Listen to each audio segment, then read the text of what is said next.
ఇక విజయవాడ ఎంపీ కేశినేని శివనాథ్ సారథ్యంలో Kesineni foundation NIRD సంయుక్త ఆధ్వర్యంలో హైదరాబాద్ ఎన్ఐఆర్డిలో మహిళలకు 5 రోజుల నైపుణ్యాభివృద్ధి శిక్షణ తరగతులు డిసెంబర్ 19 వరకు కొనసాగుతాయి.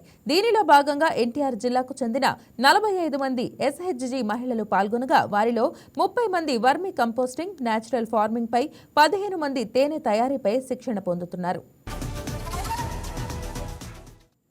ఇక రెండవ రోజు శిక్షణలో వేప, తేనె ఉత్పత్తుల ద్వారా ఆదాయ మార్గాలు, పర్యావరణ పరిరక్షణతో పాటు అవసరమైన నైపుణ్యాలపై అవగాహన కల్పించారు. వర్మీ కంపోస్టింగ్, నేచురల్ ఫార్మింగ్ విభాగంలో ఎస్డిడి పిఏ ప్రతినిధి శ్రీనివాస్ వేప ఉత్పత్తుల వినియోగం, నాణ్యమైన వేప గింజల గుర్తింపు, నిల్వ, ఎండబెట్టే విధానాలు, మార్కెటింగ్, ప్యాకేజింగ్, లేబులింగ్, ప్రభుత్వ పథకాలపై వివరించారు. ఇక అనంతరం వేప గింజల నుంచి నూనె తీయటం, ఆయిల్ ఎక్స్పెల్లర్ యంత్రం పనితీరు, వేప నూనె, వేప కేక్, వేప పొడి తయారీతో పాటు బయోచార్ ఉత్పత్తిపై శిక్షణ అందించారు.